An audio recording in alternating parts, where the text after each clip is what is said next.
So to move us a bit to the next topic, can you go into specifically what some of the recovery process looks like for these patients? What some of the Hmm. really the in the weeds? What are their needs? I guess is the real question. What are their needs, and what have you and your profession been able to meet? Where does the profession maybe need more support? Things of that nature. It all comes back again to like what the issue is, right? So if someone has lost their voice because of the trauma from the intubation or just weakness for the voice muscles, I think that's still bad. So the need would be obviously to help make the hoarseness go away, get their muscles to get stronger and communicate. But they're still thinking okay and they're still swallowing. So for me, really, the biggest quality of life impact is when they have dysphagia and they either need a feeding tube, a tube down their nose, and they just maybe can't eat or drink something safely for weeks to months. I think that's where our profession makes the biggest difference because it really impacts your quality of life, not being able to eat. And obviously, communication and cognition. So I think I've covered all of that. That's kind of where our need is. But I think for these patients to have the most optimal recovery, they really, really need a multidisciplinary approach. They need occupational therapists helping them with their grooming skills, being able to dress themselves and feed themselves again.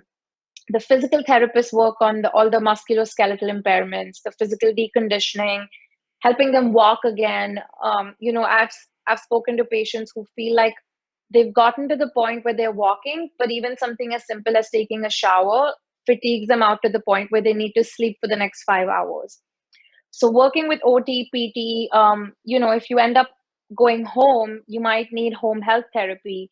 If you end up going to a rehab or a nursing home, making sure you're getting the care that you need and you're not just forgotten. I think these patients need to be followed to the point where they or the family member can confirm that they're really back to baseline, because we don't know if they're going to have permanent lung scarring where they just continue to have endurance issues or respiratory swallowing coordination. So I think they just have to be followed for a while, making sure they're getting rehab. And I think personally, from a speech point of view, something that's been really frustrating for me is that Medicare, like CMS, doesn't cover telehealth. It didn't cover telehealth for allied health professionals for the longest time, which just blew my mind because before this, I never felt the need to do telehealth because patients were coming and seeing me and getting the care that they need. But with COVID-19, when we expect people to be social distancing, and in a place like Mississippi, people live in rural areas. I I hate knowing that someone can't get the care that they need or the ongoing therapy that they need because CMS doesn't reimburse telehealth services for speech. So our professions are advocating. ASHA, the American Speech and Hearing Association, is doing a lot of great work to make people make these policy and decision makers understand why we're equivalent to the care a physician provides. We have to be able to reach these patients and prevent them from getting these issues that can bring them right back to the hospital. So I think that's a battle that we're fighting, and I hope we see something positive come out at the end of it. Well, it's hard to even think of a reason why you wouldn't want people in your position to have that ability to use telehealth as a tool in the toolkit. Yeah. I definitely appreciate that as a almost a really a puzzling. Uh, I'm surprised that it's not covered, I guess is what I'm saying. Hmm. Can you talk a little bit more about what other people in the profession have said about that? Yeah, and again, it's just, I think from what I'm learning more about it now, especially because I'm in the outpatient setting, there's people even beyond COVID-19 who need care, right? And they just can't come in because they don't want to. Do they risk getting the virus from one of us who might be asymptomatic carriers, or can they wait? But then their swallowing gets so bad to the point that they end up needing to be hospitalized anyway. So that's when I started realizing that why hasn't this been covered? And I think there were researchers out there like Dr. Malanjaki from the Purdue lab. There are researchers out of Australia who've done good work on showing that telehealth sessions can have equivalent outcomes to what we're doing in person.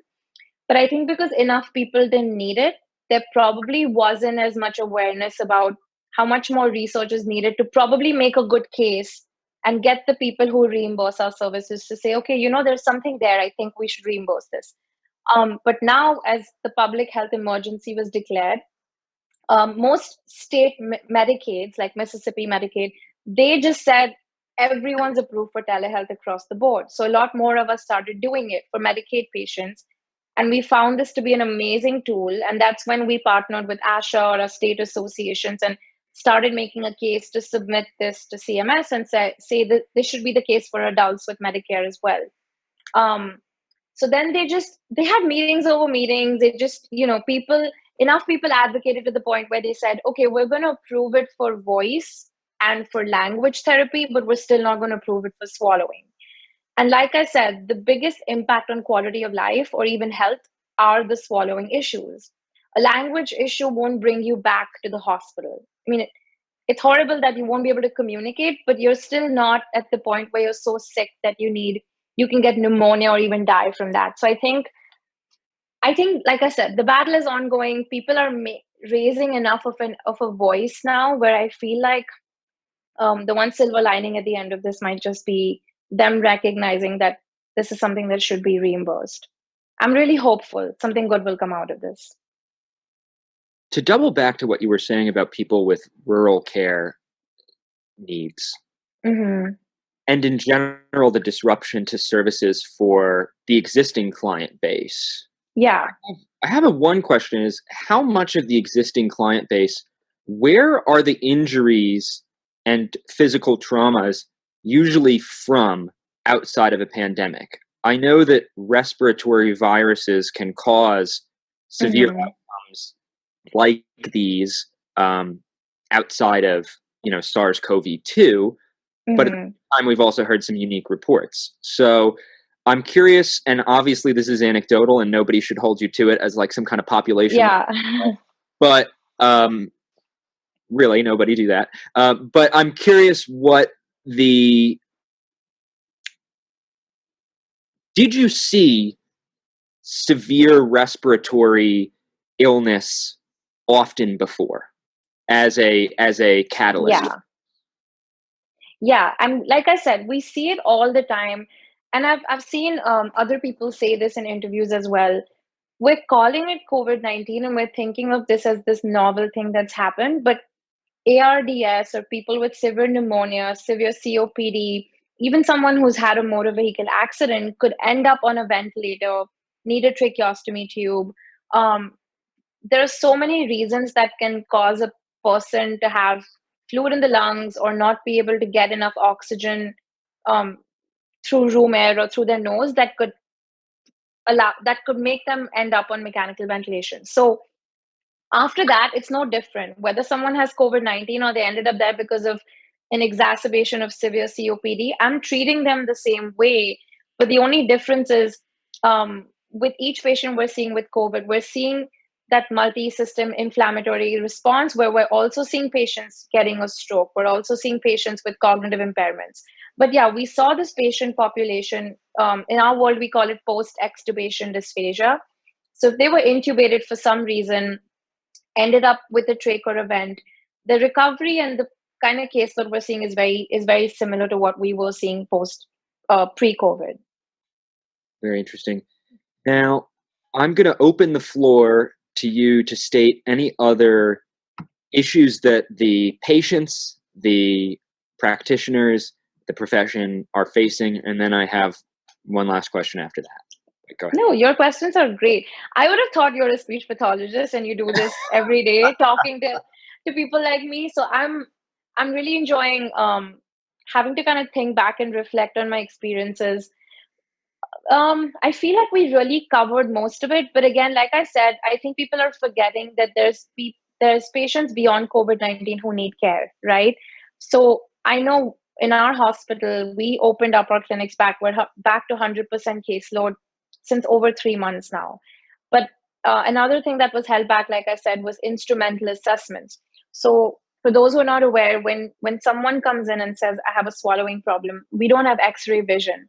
So we do something called a modified barium swallow study, or we do a fiber optic endoscopic evaluation of swallowing. So it's called FEES or MBS. So we have to watch the swallow in some way, and both of these are aerosol generating procedures. So I think one big change that came out of COVID is we couldn't rely on instrumentals. It's the equivalent of a neurologist relying on a CT or MRI and essentially going back to just using clinical skills and making the best decision for the patient. What I want to urge people to remember is that was when COVID just hit us. We didn't know that social distancing works. We didn't know PPE works. Um, we didn't have a lot of protocols in place to minimize the spread of the virus. But now that we do, I just think we shouldn't be compromising on patient care in any way. I think we just, this isn't going away tomorrow. So, what I've tried to remind myself is that it's really scary and you're anxious because you're going back to your family. You don't want to get them sick. You don't want to get COVID, obviously, or pass it on to someone who's vulnerable because you're an asymptomatic carrier. But if we're making sure we're following all the PPE protocols, sanitizing our rooms, we have HEPA filters, where we've modified our clinics to the point where there is social distancing in the waiting rooms.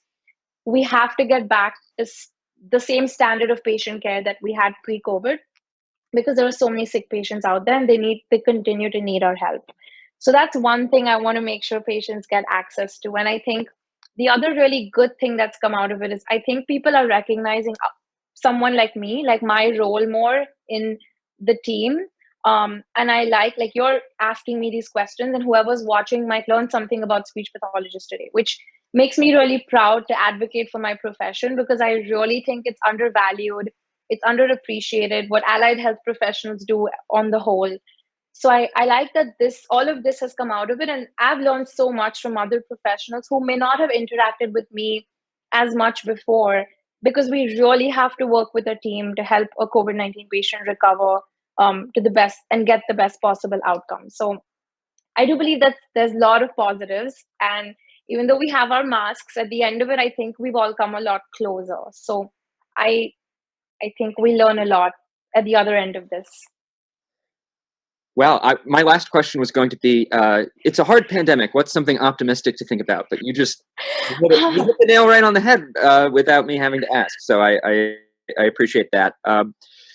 Much to think about here. Really appreciate it. A lot of what you just said reminded me too. I talked to somebody who's big on clinical laboratory specialists and need to understand their role in things. It just seems like COVID has brought out that it is a whole team that addresses the patient, and it's the whole patient. It's not just one infection. Exactly. And every meeting does not have to be an in-person meeting. It could have just been Zoom.